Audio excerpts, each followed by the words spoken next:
Good Lord, y'all. You ever have a project just kind of explode all over the place? That's kind of what happened here.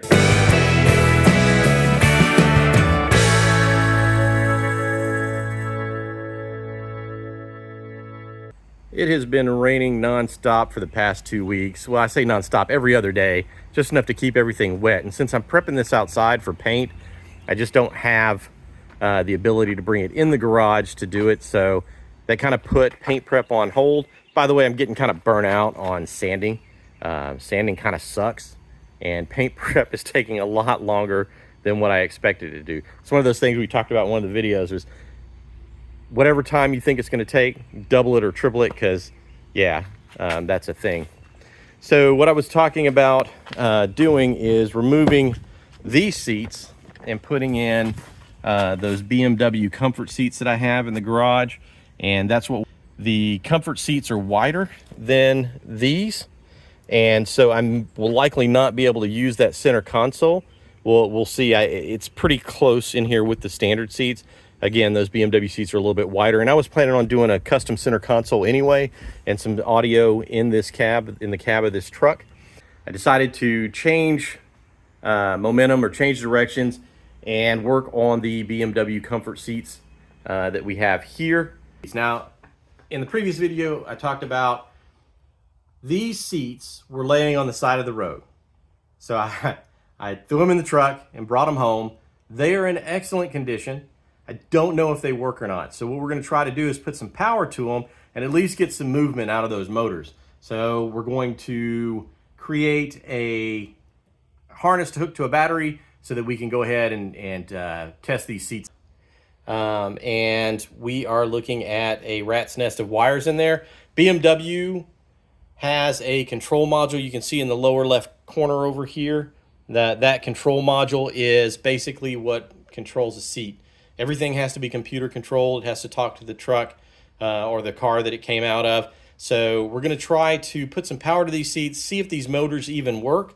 I have to do that to this seat and I have to do that to the other seat as well. But this one I kind of pulled out and made all the spaghetti here so that I could kind of trace which wires go to which motor, what they actually control, and I'm still kind of working through that. Okay, so I have an old surge protector here that I'm going to sacrifice for the cause. We are going to use this for our wire, for our harness. Like I said, I've taken a break from working on body and paint. It just gets old.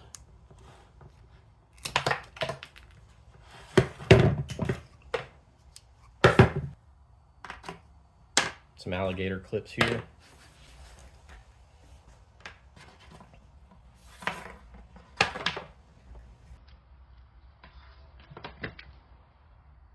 This should be more than enough wire.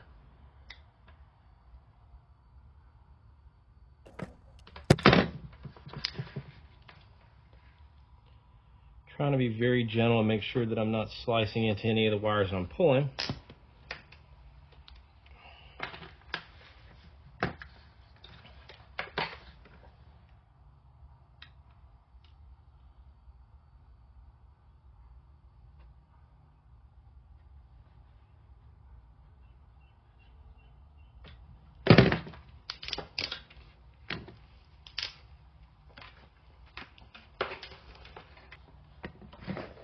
I'm kind of a little bit nervous doing electrical. Hope I don't let the smoke out of the system.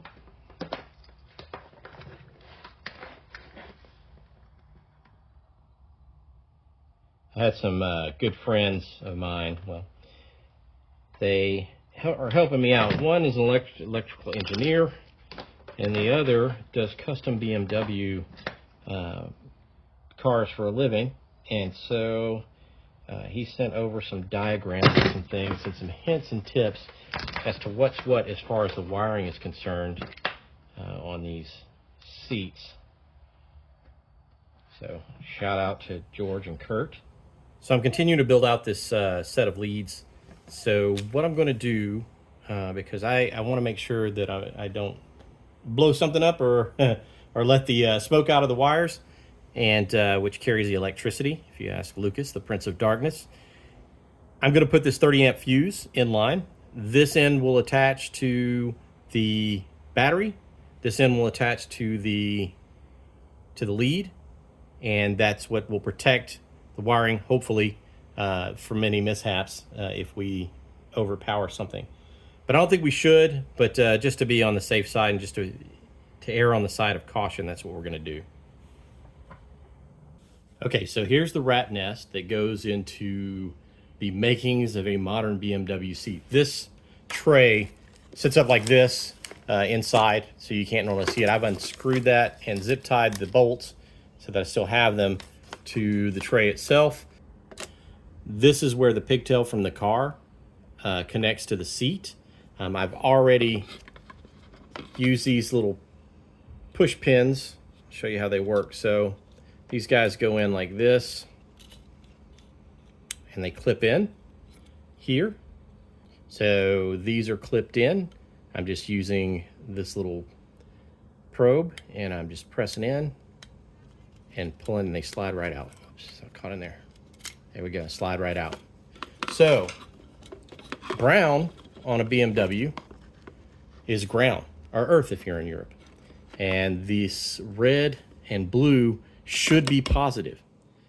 So one of the things I'm going to do is I'm going to hook that positive lead that I created and that negative lead that I created to the corresponding brown for ground and orange blue for power. So hopefully we'll get this. Let me kind of separate these guys a little bit. There we go. Okay, so what we're going to witness here is either going to be triumph or tragedy. From what I understand is that if I don't have the signal going to the seat control module, it'll stop after a few seconds. It'll only give me a little bit of power, and then I have to pull power and reapply power. So I have my positive lead hooked up to the red, orange, blue wire, and I'm going to hook up my negative lead to that brown wire. So we'll see what happens.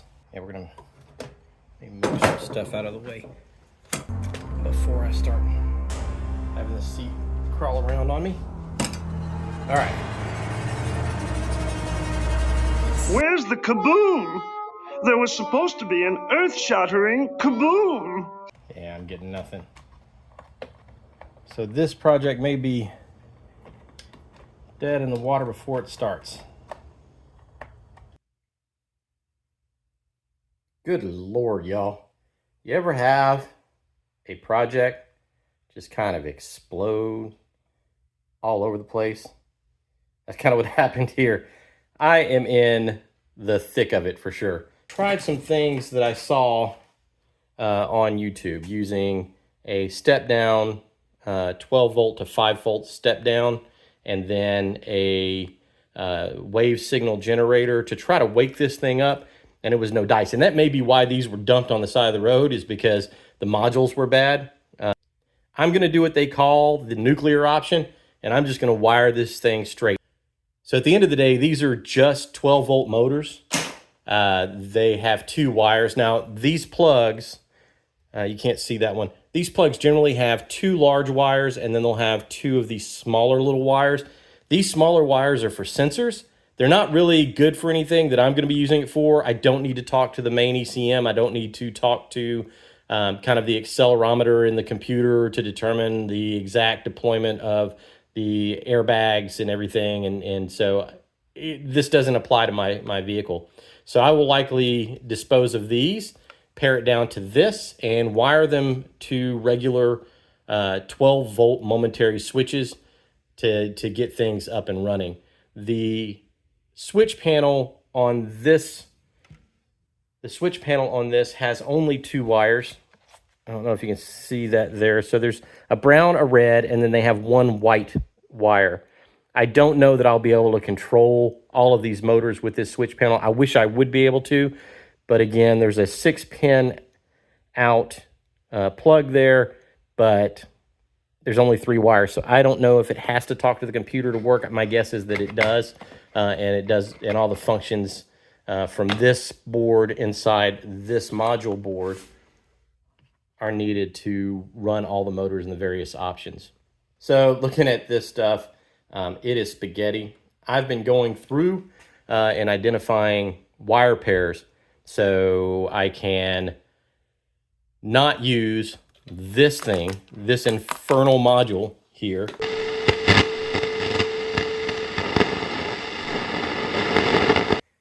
So as I continue my BMW seat archaeology, so far I found a Precept 33 golf ball wedged into one of the motor drives and a old stick of Wrigley's gum. Wonder if that's any good. Let's find out.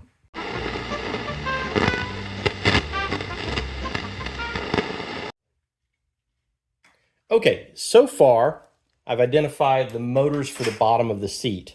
So I have a seat height pair, which is a blue-white and a white-green. So these control the seat height motor. That would be this motor here. And then I have a pair of leg support.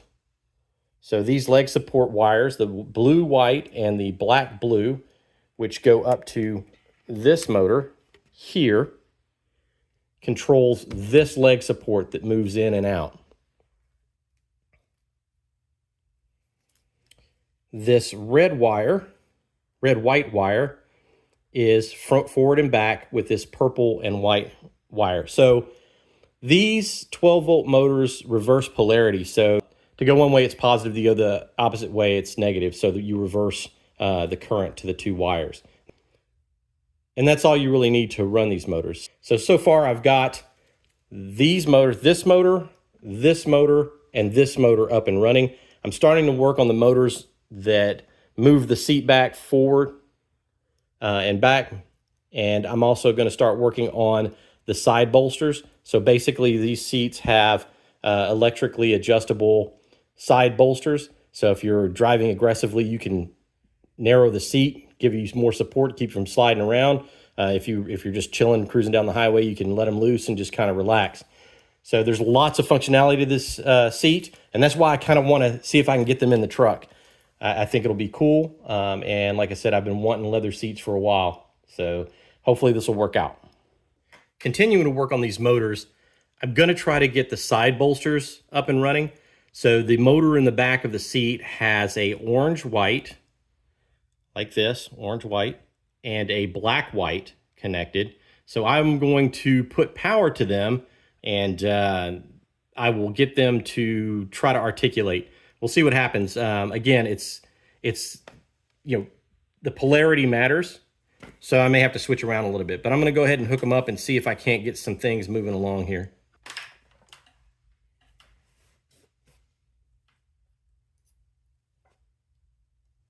All right, so I'm going to try black and white, and then I'm going to try the orange and red to see if that works.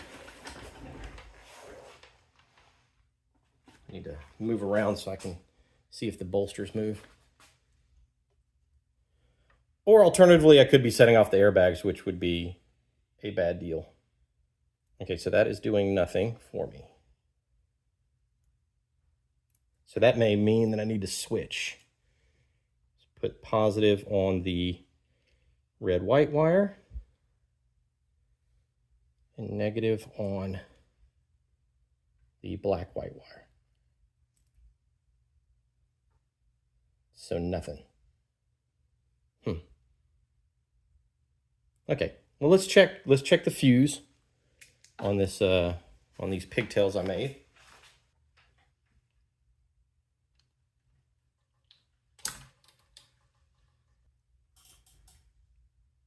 Oh yeah, I popped the fuse. And I am no professional. This is the graveyard of fuses that I've started. Red hooked up to black and white. I'm going to hook up my negative lead to the orange and white.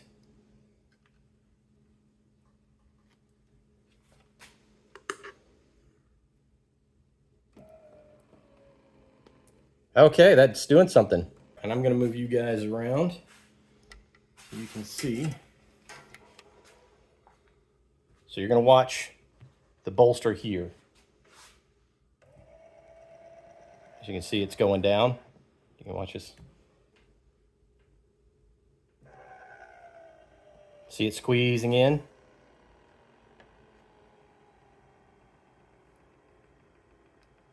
Gets pretty tight. Starts to separate from the back panel right there. That is cool. There it goes.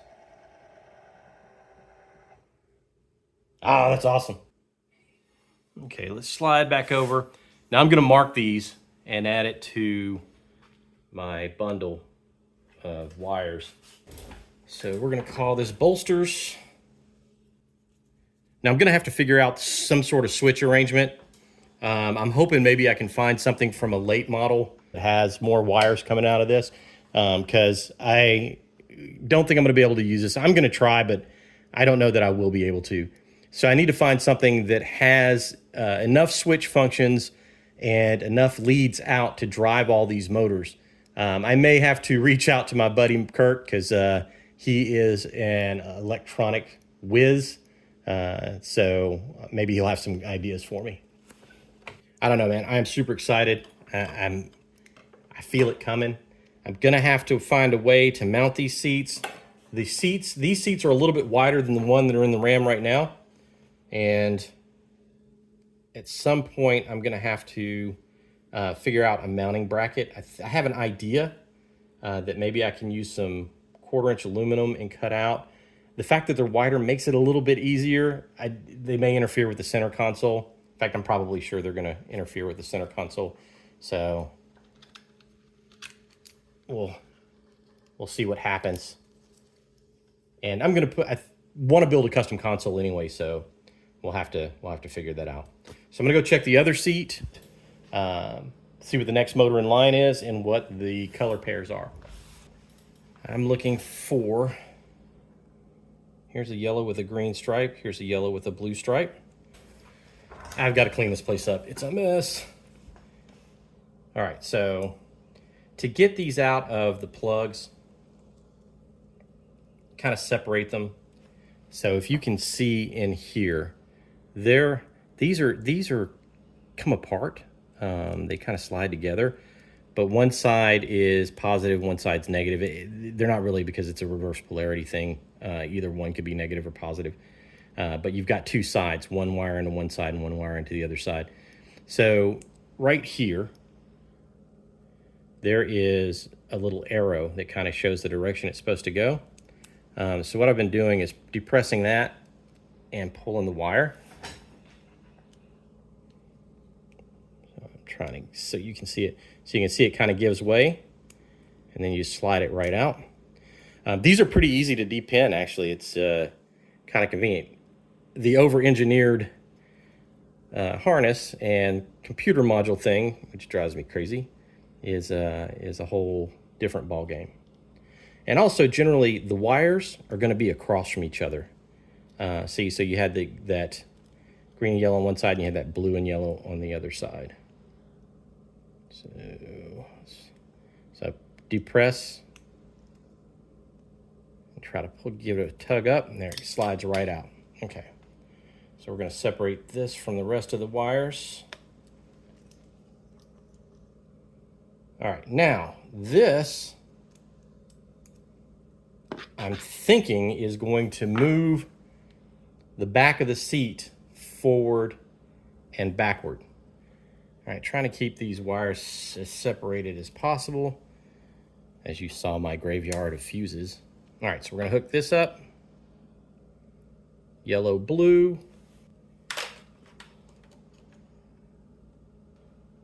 I'm going to apply power to this yellow green. Yep, that's getting some motion. Okay, so let's check this out.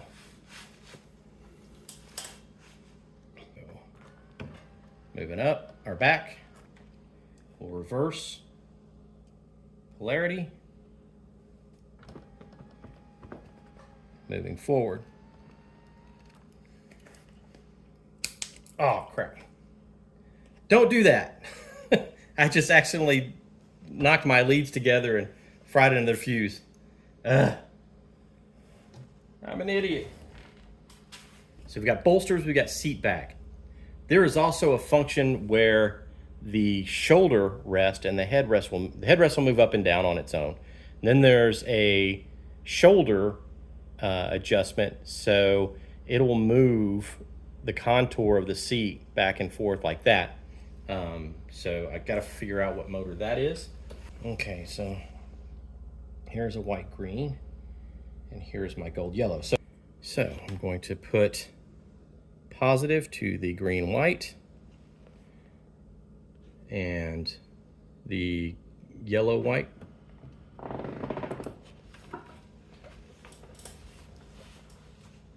Okay, I'm not sure what I just did there.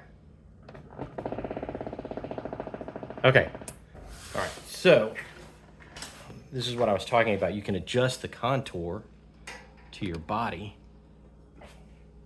So we're gonna watch this area here. See that move back and forth?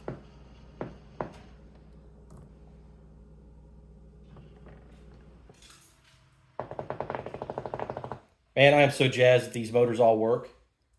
This is outstanding. That's just cool. That is just cool to me. I love it. Now I gotta figure out, oh, hey, the puppy's here. Hey, buddy, how are you? Sorry, I almost kicked you in the face. So let's mark these guys.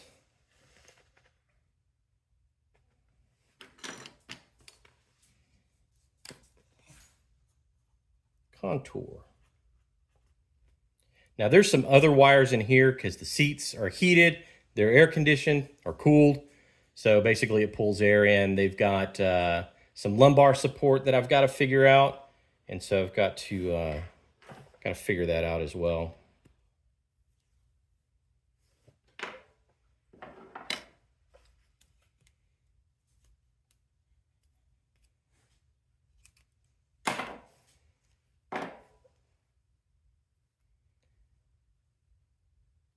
So if you have any thoughts on switch panels to drive all this, please drop a mention into the comment section.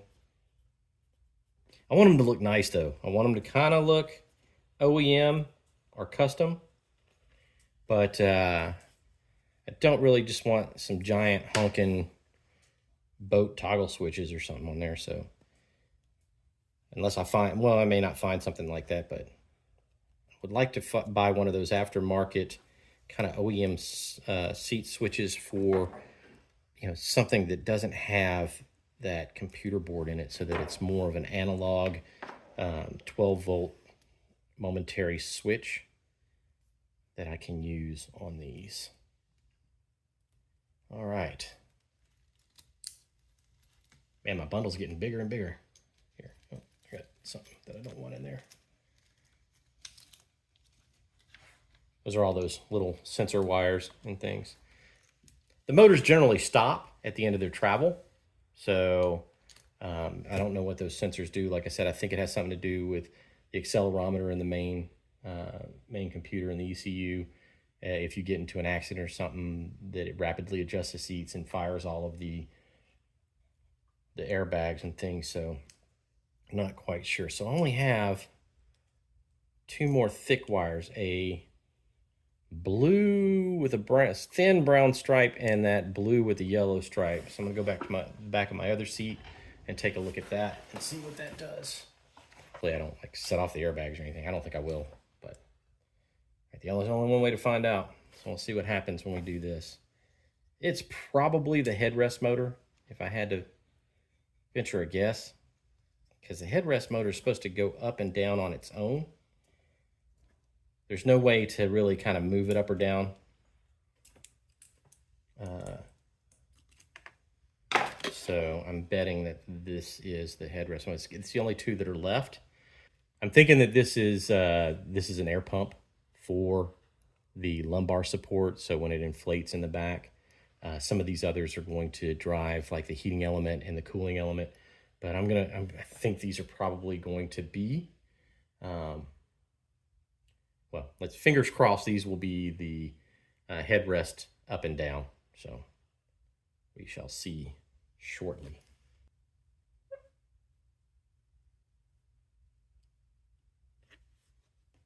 All right.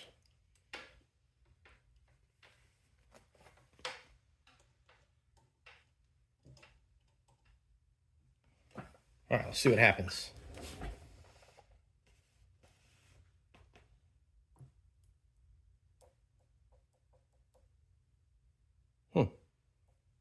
Okay, so I hear it clicking, so that means it's the end of its travel. We'll reverse polarity. Oh, yeah, that's the seat. I'll show you.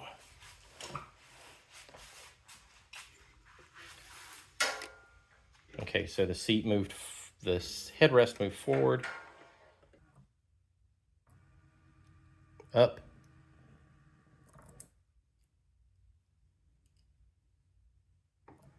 down. So that's all the functions. As far as moving the seat backwards and forward, I think that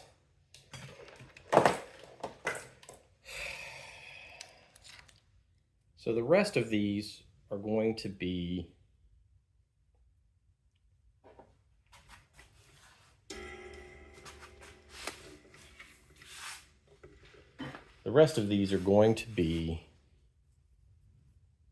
heaters, air conditioning.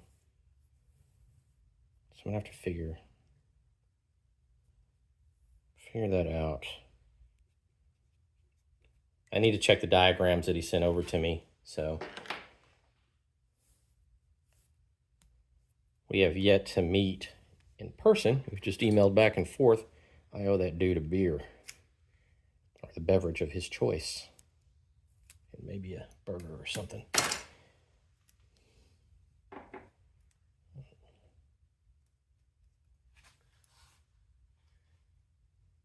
Cool.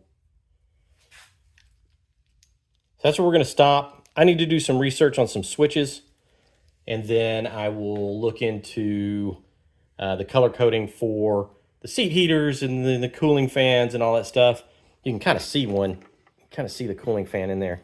Let me move forward. So right, as you can see right here, that's a little fan to blow cold air up your derriere. So anyway, that's what we're going to do. Thanks for joining me today. As always, like and subscribe, and we'll see you on the next episode.